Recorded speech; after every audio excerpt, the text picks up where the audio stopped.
Hey there, welcome to Main Street Living. I am Cheryl Nelson. And I'm Danielle Alvari. And somebody's missing today. No Quincy Carr. I know. We're kind of jealous, though, of where he is, right?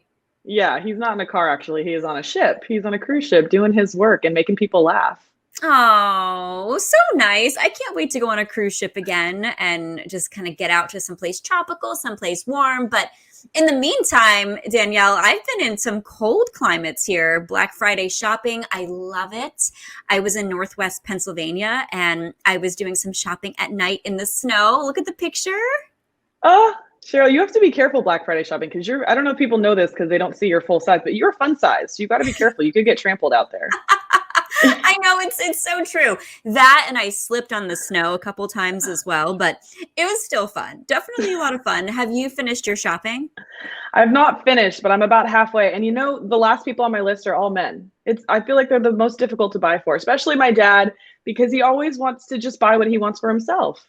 Oh, I agree. I think women are so much easier to shop for because jewelry is a staple, right? You can always get some candles, jewelry, candles, bath and body stuff. Oh, I know. But guys, what do you get? Food? I know. But nevertheless, I'm really excited that the holidays are here.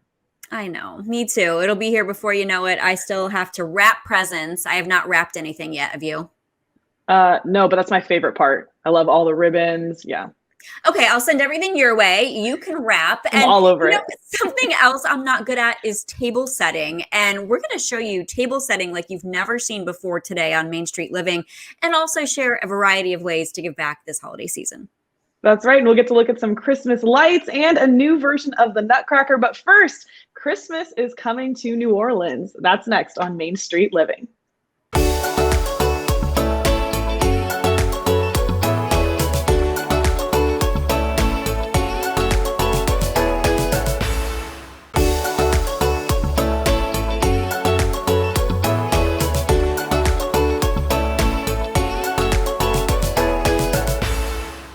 Welcome back to Main Street Living. Danielle, if you or anyone you know is having trouble getting in the holiday spirit this year, I think we have just the solution. That's right. Well, New Orleans is getting ready to host their annual ChristmasFest with everything that's needed to get you positively glowing with holiday cheer. Here to give us all the dazzling details, we have a very special guest. Swirly the Elf is here on Main Street Living. Swirly, thanks so much for joining us. How's everybody doing today? I know I'm great. How about y'all? Oh, yeah. Instantly better. So Swirly, we are so excited to have a real life elf. We have a real life elf here on Main Street Living. And we know that this is your busiest time of the year. You're gearing up for the 8th annual New Orleans Christmas Fest. What is the goal of Christmas Fest? The goal of Christmas Fest is, I know the answer to this. Oh, it's to have a magically good time. Oh my gosh, I love that. All right. So what kind of special activities will be going on that families can experience to help everybody have that magically good time? So we have really great stuff. Personally, me and my North Pole pals love the Big Freezy because we get to ice skate and race each other down the magic ice slides. And then we like to go round and round on the Big Blast Blizzard ride. But that makes us really hungry. So we stop by the Chalet Cafe for something nice and sweet to eat. So, the classic Christmas Fest things. Well, speaking of sweet things to eat, I heard that your boss, who also likes sweets, Santa, will be making an appearance at NOLA's Christmas Fest. Will visitors be able to meet Santa? Absolutely. We even have skating with Santa, but keep that on the snow low because this special event, tickets are limited. So get them in there. Oh, only for probably for the good girls and boys, right? Only for good boys and girls. Yeah. Right. So, right. Cheryl, we can't go. Yeah, I guess we're on the naughty list this year, apparently. But Swirly, I'm curious, what does an elf do for Santa? Because you always see the elves in movies like Rudolph the Red-Nosed Reindeer. Are there elves in Frosty the Snowman? I can't remember. Yeah. But what are the duties of an elf? Well, the duties of an elf include stuff like making the toys, but there's also a lot of office work. You guys don't know half of the stuff. There's a lot of programming. There's a lot of organization that makes it into the 7 billion toys that we send to kids every single year. There's a lot of stuff that y'all don't see behind the scenes. Are you guys on schedule for this year? How are we looking? Well, you know, there was a lot of shipping delays with the global shortages and everything, but I The supply chain. think Santa worked some of his magic and we got everything figured out. So Christmas is on schedule, the December 25th. Just so you guys have it on your calendars. Yeah, you don't want to forget that date, that's for sure. And getting back to this festival in New Orleans, it sounds like so much fun. Now, we don't live in New Orleans, but it's a good place for tourists. Is it something that people attend or fly into the city for? I'm sorry, spotty reception here at the North Pole. Oh, yeah, no worries. So I know a lot of people are excited about New Orleans, and this is a big festival. Is it something for tourists as well? Do you have tourists fly in? Oh, goodness gracious. Every single year, we get people coming in from all over the world, all over the country. So right here to New Orleans. I'm in the North Pole, right there to New Orleans. So yes, absolutely. It's a great family experience. Everybody can come out, no matter where you're from. And even once you're done with ChristmasFest, New Orleans has so much cool stuff to do during the holiday season. So that's something to check out as well. Absolutely. How can viewers get tickets, and how much do the tickets cost? Well, just visit NOLAChristmasFest.com to buy your tickets. General admission is $20 during the week and $25 on the weekends, before candy cane taxes and the reindeer service charge. You mentioned candy canes. You also talked about sweets before. What types of sweets can we expect at the festival, and what are some of your favorites? Well, everybody loves the classic candy canes. Everybody loves their Bluebell holiday cookie ice cream. So we're also going to have a whole lot of really good food there from our great elves who really know how to cook things. So anything you want, you can probably find at NOLA Christmas Fest. So, bring your sweet tooth because you're going to need it. Now, Swirly, are there any special considerations happening this year to help keep visitors safe? Absolutely. Safety is our top priority. We want everybody and their families to feel safe and comfortable at NOLA Christmas Fest. So to keep all of my North and South Pole pals safe, the festivities will be divided into 2 4.5-hour time slots with limited capacity for each day. It's going to be double the fun, so go buy your tickets before they sell out. All right. Any final words or advice for Christmas before we go? Well, I'm awful historically at wrapping presents, so look up guides on how to do it. There's plenty on YouTube. But if you're ready to go, get in the holiday spirit. I don't have Instagram, so just tell your parents to visit NOLAChristmasFest.com, get those tickets, and I'll see you out there on the ice. All right. So we are looking forward to that. Thank you, Swirly, so much for joining us, and Merry Christmas to you.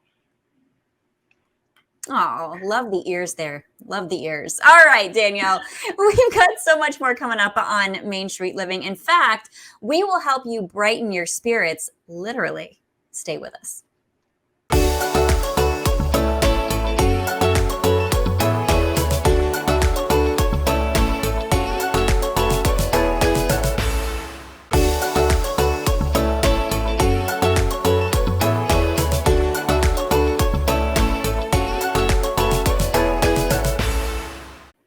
Welcome back into Main Street Living. Cheryl, I still feel like I'm all full of holiday cheer after we got to meet Swirly the Elf. Yeah, right? If Swirly the Elf didn't quite tip you over the edge of holiday cheer, then the Holiday Light Spectacular at the Roger Williams Park Zoo in Rhode Island should seal the deal with more than 3 million sparkling lights. Oh, this sounds so cool. Take a look at this festive wonderland.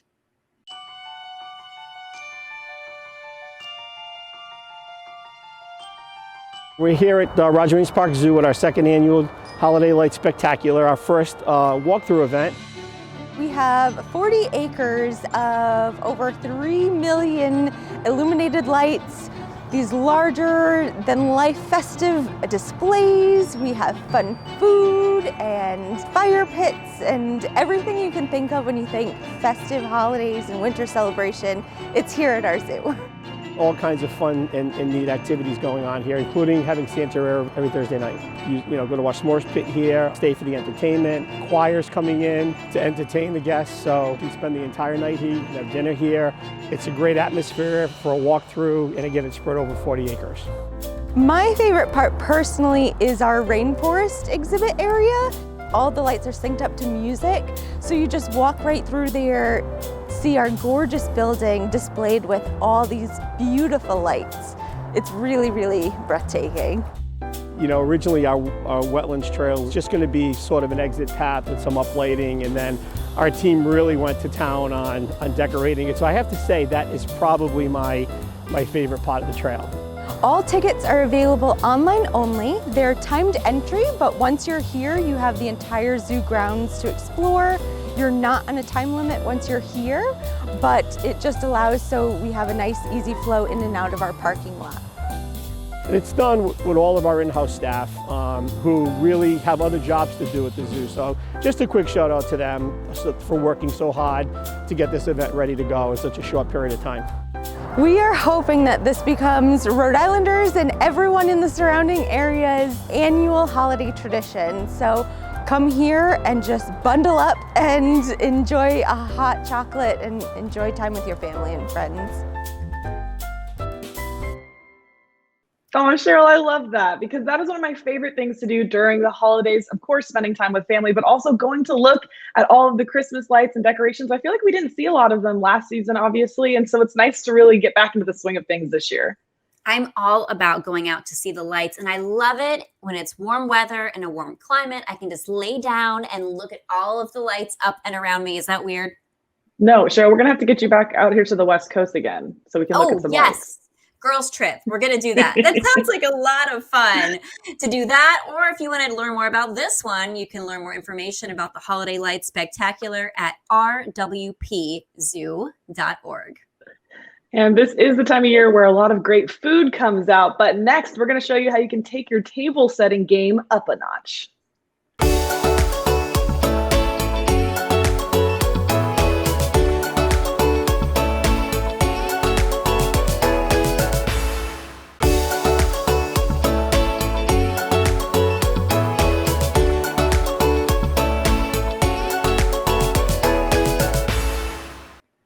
Welcome back to Main Street Living. Whether you are setting a table for your holiday feast or you just want to take your family brunch table up a notch, you might be on the lookout for some expert table setting tips. I could use some of those. Well, our next guest stumbled across a very unique event in Orange County, California that takes table setting to a whole new level. And he decided to make a documentary about it. So please welcome the director of SET, Scott Golick. Scott, thanks so much for joining us on Main Street Living. Thank you so much for having me. Okay, so we have to know, where did you get the idea to do a documentary on competitive table setting? It was by accident, really. I just went to the Orange County Fair here in Southern California, and it's a really hot day. It was in the triple digits, and I was a bit overserved in the tall beers, and kind of took salvation in this air-conditioned room, and there was just a bunch of tables, didn't really think much of it, and kind of just walked over, popped my beer on one of these tables, and all these alarms started going off and people started running over and they're like, "What are you doing? This is the competitive table setting competition." And I was like, "Oh, shoot." Picked up the beer and sure enough, there it was. Kind of started looking around and realizing that some of these table settings had ribbons, like, you know, first place, second place, no place. And I started having really strong opinions about agreeing or disagreeing with the ribbons. I'm like, well, this one shouldn't have been first place, and this one was okay. And this is coming from a guy who eats off paper plates, you know what I mean? So like, to have this sort of reaction for table setting, I immediately kind of felt that, hey, maybe there's some layers of this onion to peel off. Oh, it's so interesting. And before we dive in any deeper, let's pause to take a look at a clip from your documentary, Set.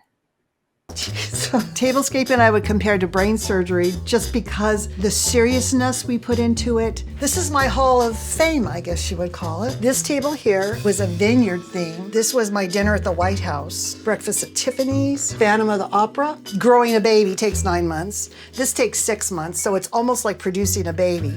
And it's very annoying when you have your baby and the judges don't like your baby. Wow, I like that she compared it to brain surgery because, to be honest, with the precision here, I would trust her to do brain surgery. Yeah, it's no difference. Look at that. Those tables are incredible, absolutely amazing. And so you saw all this, and when did the light go off in your head that you thought, I've got some really good material here for a film? Well, it's the movie. You don't have to be in a table setting to like it. We kind of go through the rules in the first 3 minutes, and it's really a movie about passion and people. They spend 6 months working on their tables, if you can believe it. This is something that we try to get done in 10 seconds, before we just let's put it on the table and eat. They can spend $7,000 on their table setting just to win a 50-cent ribbon. I mean, one of the ladies, she goes into sensory deprivation chambers to get her ideas on how to set her table. And then, of course, with any competition, there's some severe dramatic rivalries. And so as I kind of just, rolled up my sleeves and got in there, and it was pretty clear early on that there was definitely a movie here. There's a lot of craziness going on here. I think we heard one family complaining that the mother had 25 tables going at her home. So my question is, how many families a year are affected by this? I don't know, but the woman you're speaking about in the film, her name is Janet. So every table that she enters into competition, and believe me, all these people have been doing it for 20 plus years. She brings it home. She sets it back up in her house so her family can enjoy it. She actually didn't even have a Christmas tree that year because she's like, well, let's just put the gifts under the table. And then of course the husband, the family, they're running out of space in the house. And so their hands are up in arms, and, the movie kind of explores their relationships with not only each other, but the tables as well. Whoa, this sounds like it's really serious. And I'm just thinking, if I had anything like this in my house, they'd be appalled, because not only do I not know how to properly set a table to their standards, but I also have 4 cats that would be walking all over the tables. And this is probably a lot more serious than what I would do at my house, huh? Oh my, if a cat were to just hit one of these spoons for one of these ladies just an inch, it would be lights out. Oh man. Well, so you are the expert here. You've been diving deep into this very interesting world. Is there one tip that sticks out in your mind that you use on your table now? So I will preface that I still set the table the exact same way, but I definitely judge other people when setting the table. But I'll give one tip for the audience out there. Typically, when you go to a restaurant, they put the silverware on top of the napkin, and you pick up the silverware, and then you put the napkin on your lap. But proper Emily Post etiquette is that should never happen. You should just be able to pick it up, put it on your lap, and no silverware on top. So you're going to see a lot of restaurants now that kind of disobey these rules. I don't even set my table. Cheryl, do you set your table? No, I just get the fork out of the drawer and just stick it right in the microwave food. Something. Right? How sad is that? But one of the ladies, she puts taxidermied animals on her table. She does a table about like poaching in Africa and makes it like a whole statement piece. And she has blood and guts and bullets and all this sort of stuff. And so, the movie kind of goes in unexpected places. It's not just these sort of Emily Post rules about where's the napkin, where's the silverware. I love a theme. Eating when there's blood and guts and everything on the table. I think I'd be. See what I mean? You have an opinion now. We all do that, right? When I walked in that first day. We see something, we go, well, now I'm the expert of this. It's like me when I'm watching the gymnastics during the Olympics, right? We're all like, oh, well, this is not right. It. But so, okay, I've got another question though. With all of that stuff on the table, how is there even room for any food? Okay, so in the competition, you don't add actual food, but what's really important is you have a menu, right? And then whatever the menu you have, you need to make sure that the silverware and the plates and all this stuff correspond to it. And then the judges come in, and then they tear all these people apart, and everyone's furious, and it almost comes to fisticuffs. Where are the sweet potatoes supposed to fit? Yeah, exactly. And what do you mean there's different plates and different silverware for different foods? Yeah. So have you ever seen kind of like those old Victorian sort of like tables or movies and stuff like this? And you see like this plate here, and then this one's for the fish, and then there's like 50 other knives and forks and stuff like this. I mean, Wow. that's what this movie is in competition, but it's more than that. They're art pieces because they have to design the tables to a theme, like, so if it's international travel and it's Africa, there's centerpieces and all this sorts of stuff. So it's more of an art form than it is just strictly this sort of, objectiveness with the silverware. There's so much going on. How can people get more information or watch the documentary Set? Set is now streaming on Discovery Plus worldwide. Jump into this wacky world. It's a real life Christopher Guest film for sure. You won't leave without a laugh and a tear, perhaps. We'll see. Oh, great. Scott, you are so much fun. Thank you for joining us on Main Street Living. Thank you so much for having me. This has been a blast. Oh man, Danielle, we'd get kicked off that show so fast. Yeah. So fast. But don't go anywhere. We're not going to kick you off Main Street Living. Coming up, the Nutcracker like you've never seen before.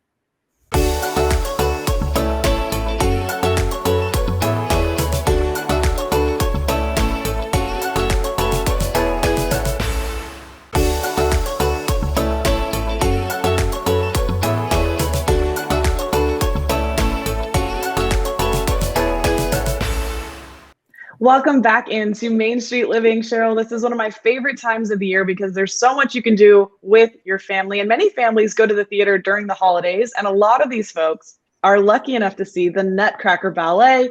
It's a holiday tradition that's lived on for generations. Yes, and the Victory Arts Group in San Diego recently worked with the San Diego Ballet and local dance students to give this holiday classic a little reboot, and the result is on point. Welcome, Camille McPherson, to give us all the details. So good to have you here on Main Street Living. Thank you so much for having me. I'm so looking forward to speaking with you both. Thanks for being here. So the Nutcracker Ballet is one of the most cherished traditions of the holidays. And last weekend, you put on a little different version of the show called Totally Nutcrackers, which we love. What was unique about this performance? So typically when you go to see the Nutcracker, you go into a big theater and it's beautiful, but kind of intimidating. There's a long first act that kind of sets up the whole scene of the ballet, but there really isn't a lot of dancing typically in that first act. We really wanted to create kind of a family-friendly version with a shorter, more condensed first act, and we wanted to get straight into the dancing portion. And so then that would kind of make it so that families, younger kids wouldn't feel that they needed to kind of sit through this longer first act, that they could just kind of get there, get immersed into the scene, and then get right going into the second act. And we also really wanted to do a very community-oriented version. And so we decided to do this particular production in Chula Vista. And we wanted to incorporate local students. So the local school will be performing a couple of pieces before we get into the nitty-gritty Nutcracker. And that's very unique as well. Typically, you don't see that kind of collaboration between private studios and the nonprofit big companies here. But we really thought it was important to integrate the community into this particular version. And that's so unique and interesting. What can you tell us about the local students? What has it been like working with them, performing in Totally Nutcrackers? It's been really great. It's a really good, dedicated group of students, and the studio owners have been fantastic. So we're just so happy to have that community tie. Oh, and you mentioned changing it up. Why else did you decide to change it up a little more this year? Because I know some people, they're used to seeing the ballet and the Nutcracker as it is. Yeah, one thing I didn't mention before is that this version is also narrated, once again, to kind of just set the scene, give a little bit of background into the story. The Nutcracker is an absolutely beautiful tradition, but I do think that with any tradition, it's good to kind of go in and see how you can give it kind of a modern twist. How can you make this, centuries-old ballet more accessible to different audiences? And that's such a good point that you made there, because we do know that you're a soloist dancer with the San Diego Ballet, which is amazing in and of itself, but you also work on education outreach. So why is it so important to get kids involved in dance and performance? Well, it is my belief that an arts education is an integral part of overall education for all young children. And so I think that if we can make arts a part of their lives early on, I think that, into adolescence and adulthood, they'll have a greater appreciation for just the arts and culture scene here in general. And I think, just like with writing and reading and math, the earlier you get that in, the more it becomes a part of them as a person. So we really wanted to make it accessible for young children for that reason. I can't imagine having the opportunity to, as a student, interact with professional dancers like this. And there's a class after the show as well, right? Exactly. Yeah. So we really wanted to make it so that the children in the audience could get inspired. And then, instead of just having to sit down the whole time, a really important part of this particular event is going to be the mini ballet class afterwards that allows the children to get up and kind of try out what they've just been seeing for the past 45 minutes or so. And we are really hoping that just gets them more excited about dance and art in general, just to be able to immerse themselves in it in that way. And that's also very unique. Most performances that you see do not have that component at the end, an opportunity to get the kids up and moving and feel that they're, not just a part of the audience, but really a part of the show. I love that. And that would be so good for me as a child, because it'd be very humbling, because it looks, you guys make it look easy, and it's obviously not that easy. So it's great that you guys get them involved. And obviously a lot of arts programs are going away in school. So it's great that you guys are putting a focus on this. And it's great that it's also a free community event, but we also know it will be available right here on Your View, right? That's correct. We are so excited to be able to offer this to the community entirely for free, but we are equally as excited to have it up on Your View so that we can reach greater audiences. So thank you so much. Yeah, it starts running on 12/19. So December 19th is when you can catch that. That's right. And where else can our viewers go to get more information and learn more about this? You can go to yourview.com. All right. That makes it easy enough. Thank you so much for joining us, and we wish you all the best. Thank you so much. It's been a delight. Absolutely. And one more reminder for our viewers in California, be sure to tune in right here to Your View to see the special performance of Totally Nutcracker starting on December 19th. And no matter where you are, you can see the performance on yourview.com starting on December 20th. Oh, amazing, Cheryl. I love the Nutcracker, and I love that they made a little twist on it there. This is why it is one of my favorite seasons right now. It is the season of giving. We're going to talk about that more next on Main Street Living.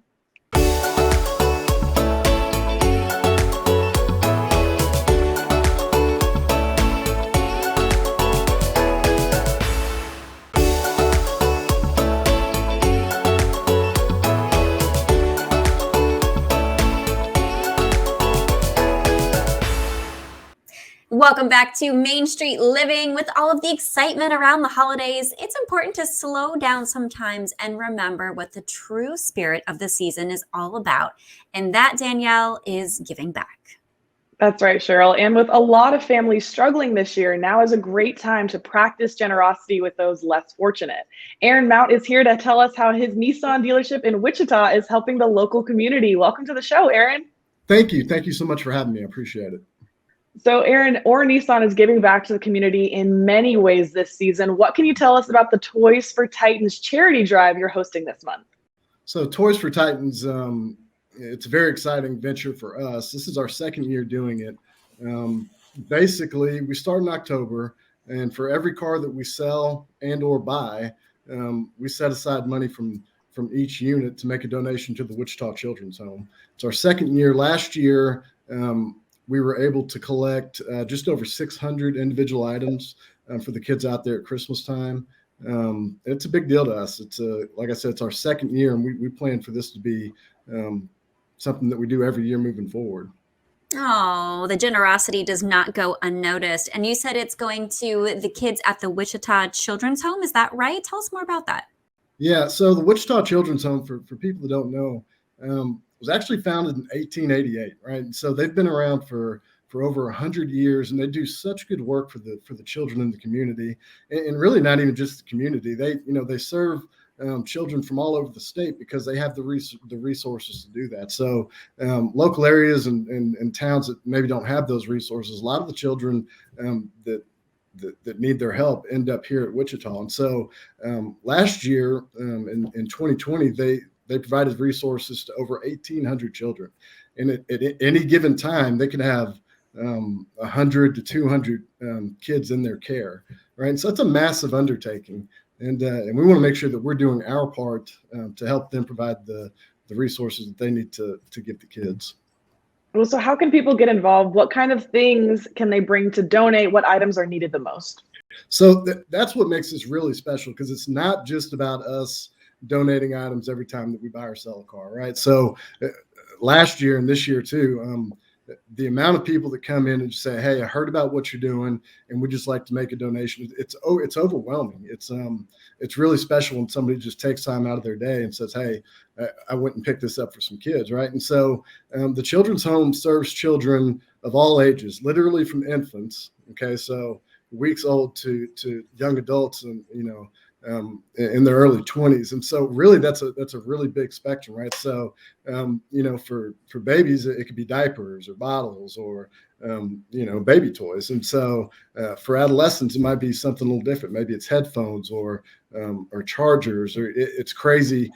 Last year we kind of asked, and one of the most requested items is something a lot of people take for granted, right? But adolescents, teenagers, they just wanted the gray hoodie, right? And so it's something that a lot of people take for granted, but really anything that you think would brighten a child's day at Christmas time is going to work. Oh, I love a gray hoodie. Yeah, I'm going, I could use one of those right now. Those are always cozy. That's what people want to be any time of the year, especially at the holidays. And why is it so meaningful to you or Nissan and your employees to give back to your community? The bottom line is, without the community, there's really no need for us to have a business, right? We've been operational in Wichita for 4 short years, and since we've got here, the people in the community and the community around us have really welcomed us with open arms. And any success that we have had has been because of the people in the community, our customers, our employees, and the people that support us. And again, without the community, there's no need to have a business, right? And so it's incumbent on us to make sure that we're giving back and doing the things that we can to support the people that support us. And our employees go above and beyond, especially with initiatives like this.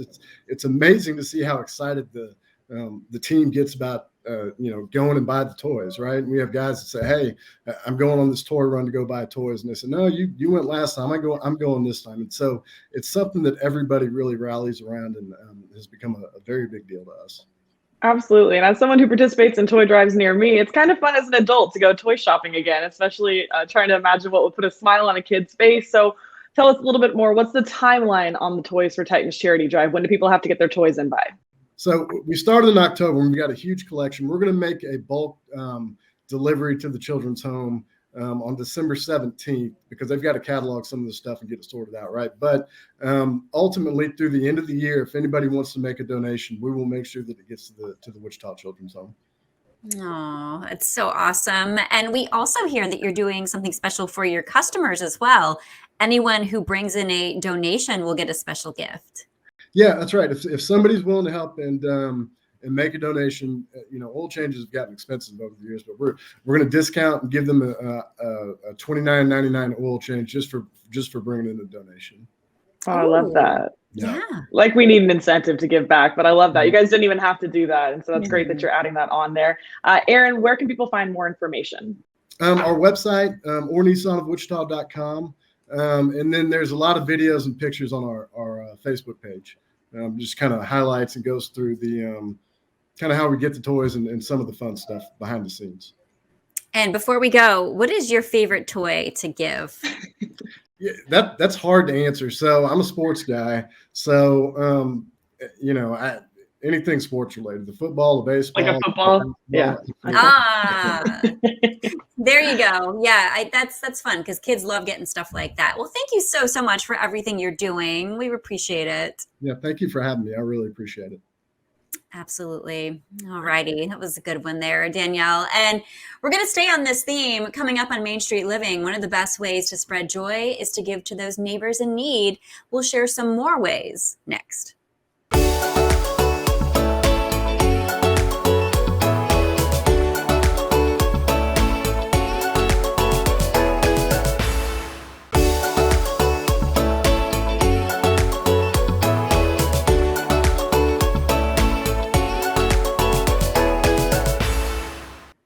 Welcome back to Main Street Living. Danielle, we are nearing 2 years since the global pandemic changed all of our lives. And for many people, life has not returned to how it was before.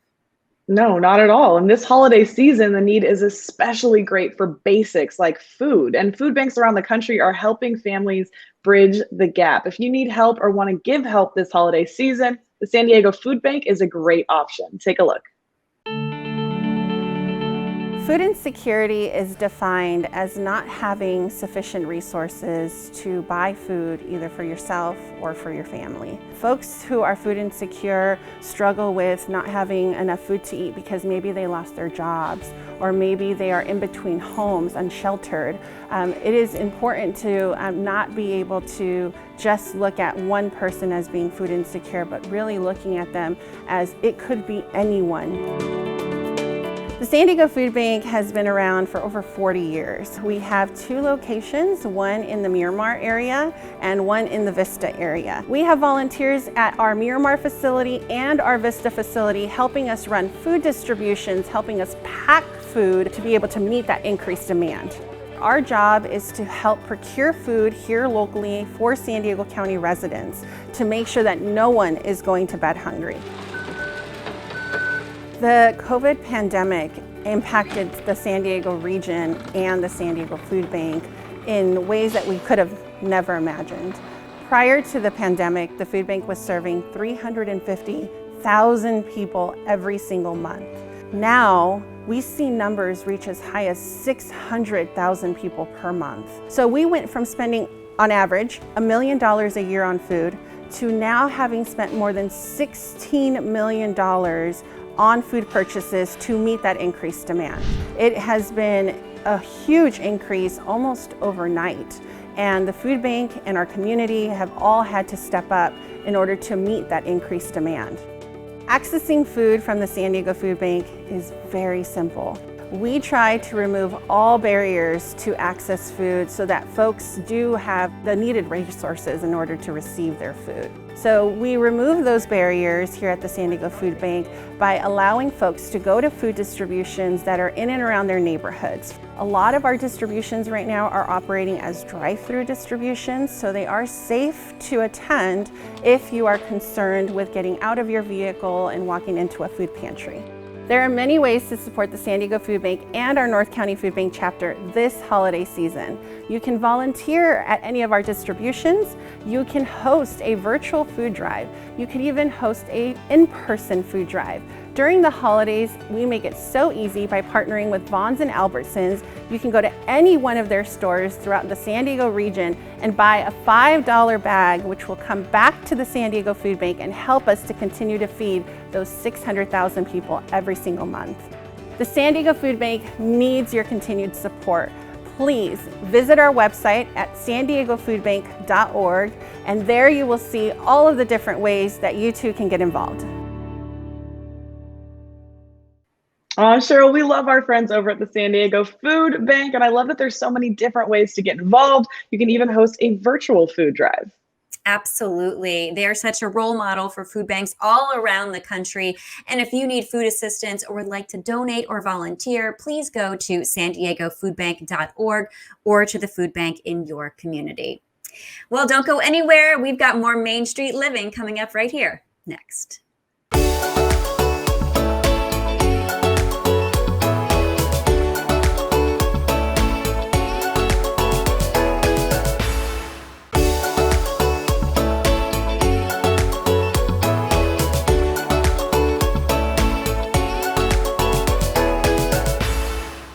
Welcome back into Main Street Living. Cheryl, I cannot believe how quickly the holidays are coming. It is almost time for Santa to get here.